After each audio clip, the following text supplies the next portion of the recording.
3 out of 4 roommates in our house have slept with my friend's new virgin boyfriend, and now we're stuck wondering if we should say something or just let this wild situation play out. I, 21F, live in a house shared with 3 other girls, me, Sally, Holly, and Lisa. Sally, Holly and I went to school together. Holly and I were, and are, fairly close, and Lisa is her cousin who I've known for years.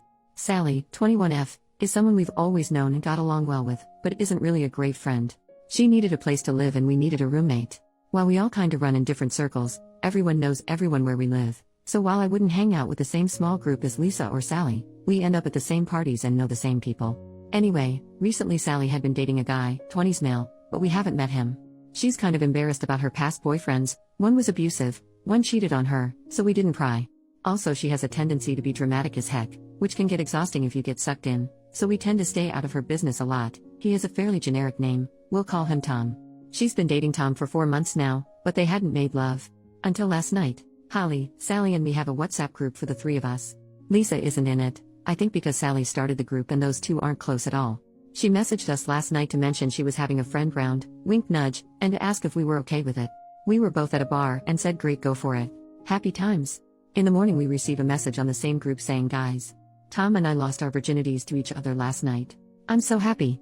Followed by a biblical arc's worth of emojis.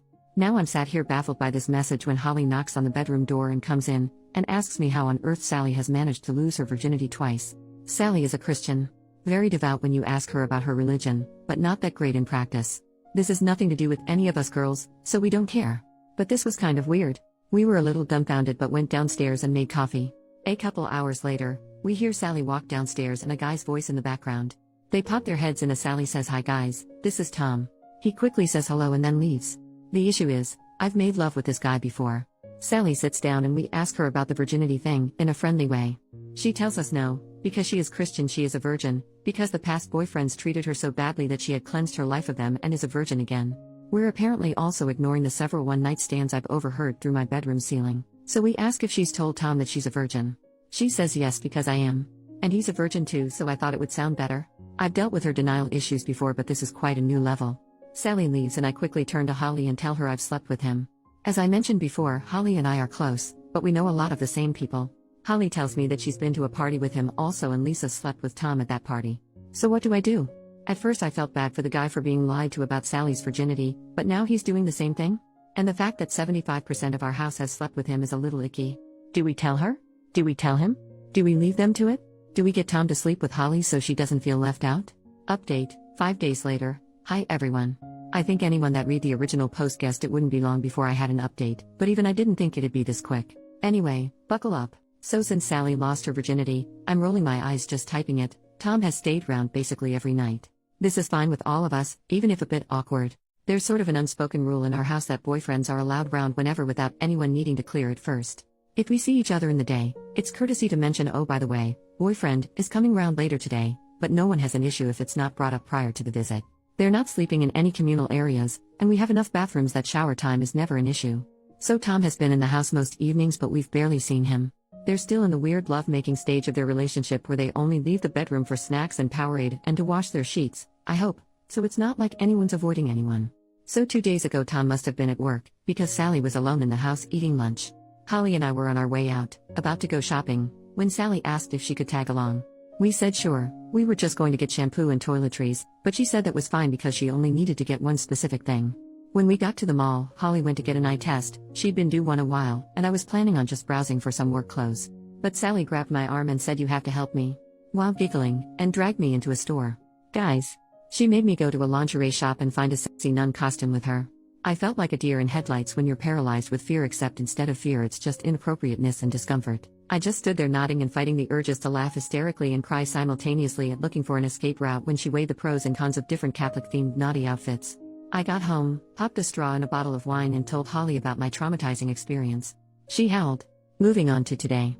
About 30 minutes ago actually. Sally had a really early start at work, stock check or something, and had to leave before Tom woke up. While I was eating breakfast he walked into the kitchen and looked pretty shocked to see me.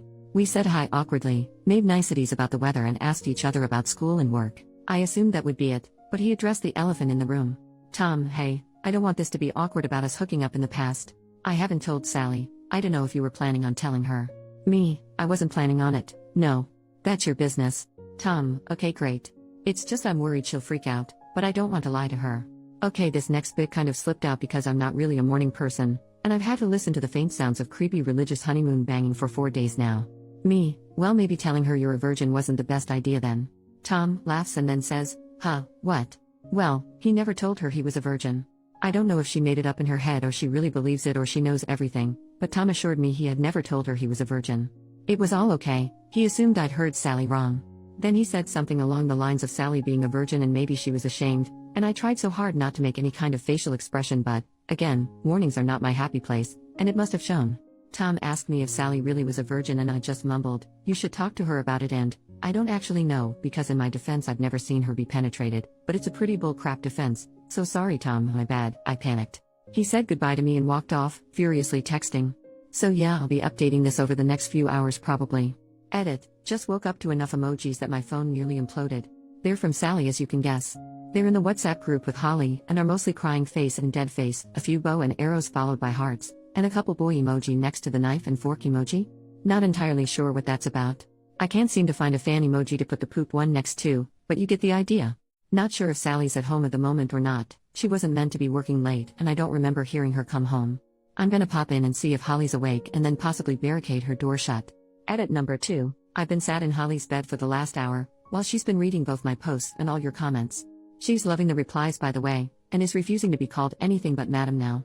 Also anyone who private messaged me to ask if we're lesbians, sorry no. We ran upstairs to see if Sally was in her room. The door is locked so we think she's asleep in there, but she isn't answering any WhatsApps. Just chilling in the calm before the storm, practicing some sweet judo moves in case anything kicks off. I'm kidding, it won't. Edit number 3, okay I shit you not, we've just had the police at the door. Sally was apparently caught trying to break into Tom's house after he told her to leave him alone and threatened to call the police. Except he hadn't threatened, he'd done it. She resisted arrest and was popped in a nice little cell at about 2 a.m. She looks exhausted, bless her, but I guess a day's stalking will do that to you. She looks really sad and I feel so bad for her. Holly's running her a bath now and I'm going to make some tea. I don't know what happened between them but it looks like it fell on the not so chill side of the scale. Edit number 4, okay guys, here we go. Update time.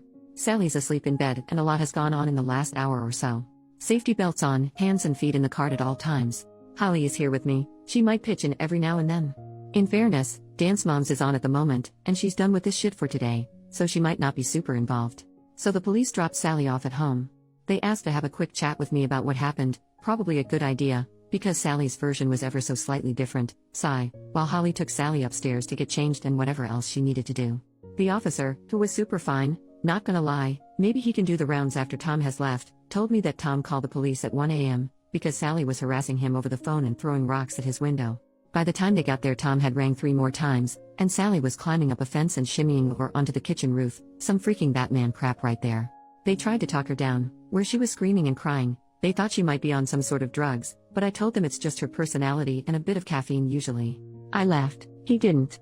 I'm glad you guys think I'm funny. Anyway she tried to struggle when they restrained her and went to kick one of the officers, and at that point they were done being sympathetic, and popped her in the police car and into a cell. She's absolutely tiny so they didn't have to use force or anything, she's fine I promise. They asked us to contact her parents, because she refused to give them any contact details for her family, she would only tell them her address that she lives at with us. And guess who's off work this week so gets to play babysitter? Fan-freaking-tastic. Once they left, we got her in the bath and Holly and I sat on the bathroom floor talking to her about what happened. She was just crying into the bath and looked so sad and vulnerable, and I felt really awful for mocking her on this sub and stuff. Then she started explaining. We asked what happened. Sally said Tom texted her while she was at work saying we need to talk after work and she immediately panicked, because it's Sally. She blew up his phone. She didn't tell me this, she said she left him 3 missed calls, but she showed me her phone and the call log showed nearly 40. She then said he was such a jerk because he didn't message her to tell her he was okay, while she was worried thinking he could be dead. How Sally? How could he be dead if he texted you? My sympathy was now waning a little, but I was trying to be supportive. Once Sally finished work, she managed to get through to Tom on the phone. He told her that he had to confess and he wasn't a virgin, and didn't want to corrupt her innocence so he had to let her go. At this point Holly took in a really deep breath, stood up and muttered something about needing more coffee, and walked out. I sort of asked Sally if she was sure that's what he said, because it didn't make sense, and she nodded really aggressively, calling him a bastard for tricking her.